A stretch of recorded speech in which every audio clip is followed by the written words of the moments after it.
آداب، یہ ہے اعتماد کی خبریں۔ سب سے پہلے پیش سرخیاں۔ ممبئی کالج حجاب پابندی کیس، سپریم کورٹ کا جزوی حکم میں امتناع۔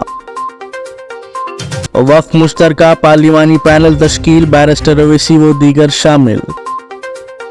اے سی بی نے نظام آباد میونسپل سپرنٹینڈنٹ کے گھر پر کیا چھاپا، کروڑوں روپیوں کی نقد رقم ضبط۔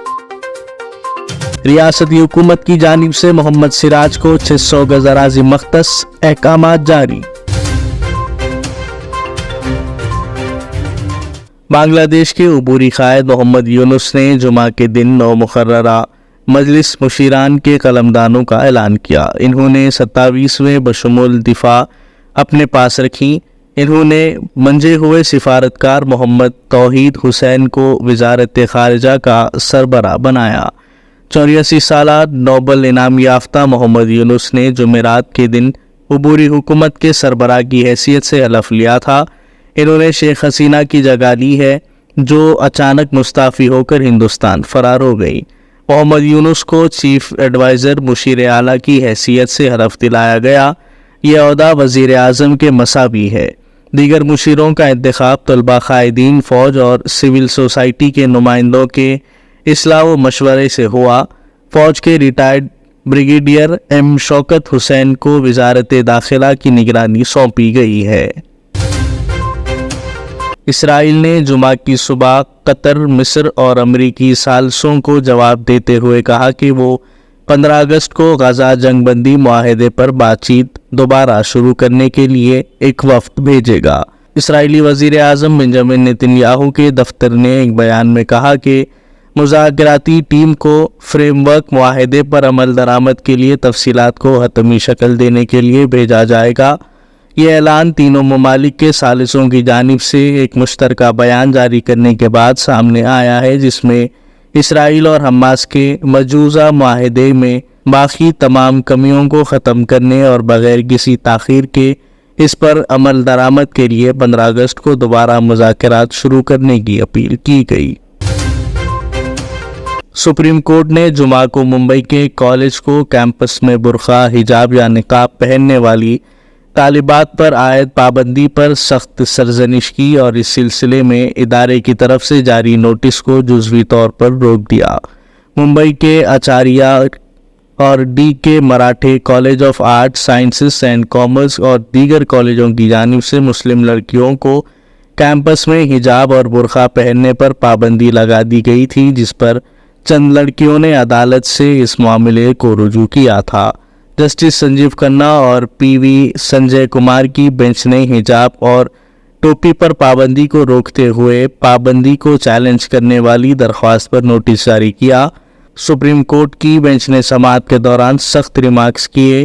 بینچ نے کہا کہ ہم جزوی طور پر غیر قانونی سرکولر پر روک لگاتے ہیں، جس میں کوئی حجاب، کوئی ٹوپی کی اجازت نہیں ہے۔ ہمیں امید ہے اور یقین ہے کہ اس عبوری حکم کا غلط استعمال نہیں کیا جائے گا۔ عدالت نے کہا کہ طلباء کو وہی پہننے کی اجازت ہونی چاہیے جو وہ چاہتے ہیں۔ عدالت نے کہا کہ کالج کا فیصلہ خواتین کو بااختیار بنانے کے خلاف کام کر رہا ہے۔ آپ خواتین کو یہ بتا کر کس طرح بااختیار بنا رہے ہیں کہ انہیں کیا پہننا ہے۔ سپریم کورٹ نے جمعہ کو دہلی کے ایکسائز پالیسی کیس میں دہلی کے سابق deputy chief minister Manish Sisodia کو ضمانت دی تھی۔ عدالت عظمیٰ نے منیش سسودیا کو central bureau of investigation (CBI) اور انفورسمنٹ ڈائریکٹوریٹ (ED) کی طرف سے ختم شدہ ایکسائز پالیسی کے سلسلے میں زیر تفتیش مقدمات میں باقاعدہ ضمانت دی تھی۔ سسودیا 17 ماہ بعد جیل سے باہر آئے ہیں۔ جسٹس BR گوائی اور جسٹس KV وشواناتھن کی بینچ نے کہا کہ ان کے مقدمات میں ضمانت حاصل کرنے کے لیے انہیں ٹرائل کورٹ میں بھیجنا انصاف کا دھوکہ ہوگا۔ عدالت نے سسودیا کو ہدایت دی کہ وہ 10 لاکھ کے ضمانتی بانڈز کو 2 ضمانتوں کے ساتھ پیش کریں، اپنا پاسپورٹ سپرد کر دیں اور ہفتے میں 2 بار پیر اور جمعرات کو تفتیشی افسر کے سامنے رپورٹ کریں۔ دہلی پولیس کے اسپیشل سیل نے دریا گنج کے رہنے والے رضوان عبدالحاجی علی کو دہشت گرد گروپ داعش ISIS پونے موڈیول سے مبینہ تعلقات کے الزام میں گرفتار کر لیا۔ رضوان علی ایک مبینہ داعش کے ماڈیول آپریٹو میں سے ایک ہے۔ جمعرات کو ہونے والی یہ گرفتاری یوم آزادی سے ایک ہفتہ قبل بتائی جا رہی ہے۔ رضوان علی کے سر پر 3 لاکھ روپے کا انعام تھا جسے نیشنل انویسٹیگیشن ایجنسی NIA نے رکھا تھا۔ مارچ میں NIA نے ISIS ماڈیول کیس کے سلسلے میں پونے میں 4 جائیدادوں کو دہشت گردی کی آمدنی کے طور پر منسلک کیا۔ پونے کے کونڈوا میں واقع یہ جائیدادیں 11 ملزمین سے منسلک تھیں، جن میں 3 مفرور تھے۔ منسلک جائیدادیں جو کہ رہائشی مکانات اور فلیٹس ہیں، محمد عمران خان، محمد یونس ساکی، محمد شاہنواز عالم اور دیگر سے منسلک تھی۔ متنازع وقف ترمیمی ایکٹ کے خلاف اپوزیشن جماعتوں کے شدید احتجاج اور اعتراض کے درمیان مرکزی وزیر اقلیتی امور کرن رجیجو نے اس پر غور و خوض کے لیے ایک مشترکہ پارلیمانی کمیٹی کی تشکیل کا اعلان کیا تھا، جسے ایوان نے قبول کر لیا۔ اس کمیٹی میں لوک سبھا کے 21 اور راجیہ سبھا کے 10 ارکان شامل ہوں گے۔ واضح رہے کہ یہ بل کل لوک سبھا میں پیش کیے جانے کے بعد اسے مشترکہ پارلیمانی کمیٹی کو بھیجنے کا فیصلہ کیا گیا تھا۔ یہ کمیٹی وقف بل کا مطالعہ کرے گی اور آئندہ پارلیمانی اجلاس سے قبل حکومت کو اپنی رپورٹس پیش کرے گی۔ مشترکہ پارلیمانی کمیٹی میں لوک سبھا سے جن ارکان کو شامل کیا گیا ہے، ان میں بیرسٹر اسد الدین اویسی، صدر کل ہند مجلس اتحاد المسلمین و رکن پارلیمنٹ حیدرآباد، کانگریس کے MP عمران مسعود بھی شامل ہے۔ راجیہ سبھا سے محمد ندیم، غلام علی، ڈاکٹر رادھا موہن اگروال، نصیر حسین، وجے سائی ریڈی، محمد عبداللہ، سنجے سنگھ اور دیگر کو شامل کیا گیا ہے۔ چیف منسٹر تلنگانہ ریونت ریڈی نے امریکہ میں IT سروس کمپنیوں کے نمائندوں سے تلنگانہ میں سرمایہ کاری کے لیے آگے آنے کی اپیل کی۔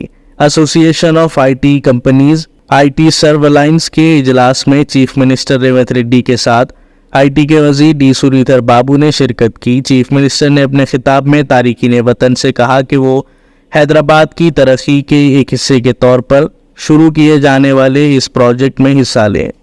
چیف منسٹر ریونت ریڈی نے کہا کہ ہم نے کئی سالوں کی محنت کے بعد تاریخی حیدرآباد، سکندرآباد اور سہیبرآباد کو تعمیر کیا ہے۔ اب ہم سب مل کر مستقبل کے شہر کو عالمی معیار کا چوتھا شہر بنانے کے لیے کام کر رہے ہیں۔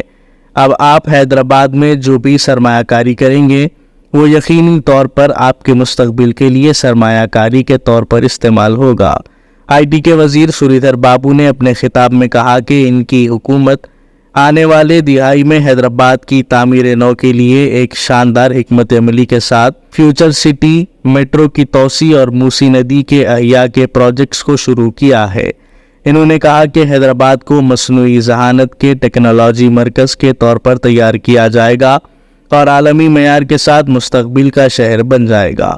انہوں نے کہا کہ حیدرآباد اور ٹائر 2 شہروں کے ساتھ ساتھ ہم مینوفیکچرنگ سیکٹر اور خدمات کے شعبوں کو وسعت دے کر تمام علاقوں کی ترقی کے لیے توازن برقرار رکھے ہوئے ہیں۔ سریدھر بابو نے کہا کہ چیف منسٹر ریونت ریڈی نے اگلی دہائی میں تلنگانہ کی معیشت کو $1 ٹریلین کا نشانہ مقرر کیا ہے اور اس ترقی کو حاصل کرنے کے لیے سب کو اکٹھا ہونا چاہیے۔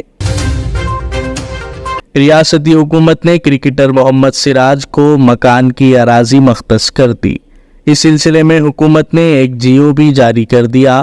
T20 ورلڈ کپ میں شاندار مظاہرے پر چیف منسٹر تلنگانہ ریونت ریڈی نے محمد سراج کو شہر حیدرآباد میں مکان کے لیے 600 اراضی الاٹ کرنے کا اعلان کیا تھا۔ اس اعلان کے مطابق چیف منسٹر نے عہدیداروں کو فوری اثر کے ساتھ اراضی کی نشاندہی اور اس کے الاٹمنٹ کے عمل کو جلد از جلد مکمل کرنے کی ہدایت دی تھی۔ حکومت نے محمد سراج کو جوبلی ہلز کے روڈ نمبر 78 میں 600 گز اراضی مختص کی ہے جو شیخ پیٹ منڈل میں دی گئی۔ اس سلسلے میں محکمہ ریونیو کی جانب سے احکامات بھی جاری کر دیے گئے ہیں۔ BRS کے کارگزار صدر تارک راما راؤ نے کہا کہ دہلی شراب سے متعلق کیس میں عام آدمی پارٹی کے قائد منیش سسودیا کی ضمانت منظور ہوئی ہے۔ انہوں نے توقع ظاہر کی کہ اروند کیجریوال اور کویتا کو بھی ضمانت حاصل ہوگی۔ انہوں نے سوال کیا کہ چارج شیٹ داخل کرنے کے بعد انہیں جیل میں رکھنے کی کیا ضرورت ہے؟ BRS کے کارگزار صدر نے بتایا کہ کویتا کی درخواست ضمانت داخل کر دی گئی ہے. انہیں امید ہے کہ بہت جلد ضمانت منظور ہو جائے گی. تارک راما راؤ نے یہ بھی کہا کہ جیل میں کویتا کا وزن 11 کلو کم ہوا ہے اور وہ بلڈ پریشر اور دیگر صحت کے مسائل سے دوچار ہے. اینٹی کرپشن بیورو ACB کے عہدیداروں نے نظام آباد میونسپل کارپوریشن کے سپرنٹینڈنٹ کے مکان پر دھاوا کرتے ہوئے کروڑوں کی نقد رقم ضبط کر لی. ACB کی ایک ٹیم ایک اہم کارروائی میں نظام آباد میونسپل کارپوریشن کے سپرنٹینڈنٹ اور انچارج ریونیو آفیسر داسری نریندر کی رہائش گاہ پر دھاوا کے دوران خطیر رقم اور اثاثوں کا پردہ فاش کیا. تلاشی کے دوران ACB نے ان کے گھر میں 2.39 کروڑ کی نقد رقم بینک بیلنس کے طور پر نریندر، ان کی بیوی اور ان کی ماں کے اکاؤنٹس میں 1.10 کروڑ روپے، 51 تولہ سونا اور 17 غیر منقولہ جائیدادیں جن کی مالیت 1.98 کروڑ روپے بتائی گئی ہے ضبط کر لی. اب تک ضبط کیے جانے والے اثاثوں کی کل مالیت تقریباً 6.7 کروڑ روپے بتائی گئی ہے. مکان کے الماریوں میں 500 روپے کی کئی بنڈلز برآمد ہوئے ہیں. اس دعوے کے بعد نریندر کو گرفتار کر لیا گیا ہے اور انہیں حیدرآباد میں SPA اور ACB کیس کے خصوصی جج کے سامنے پیش کیا جائے گا.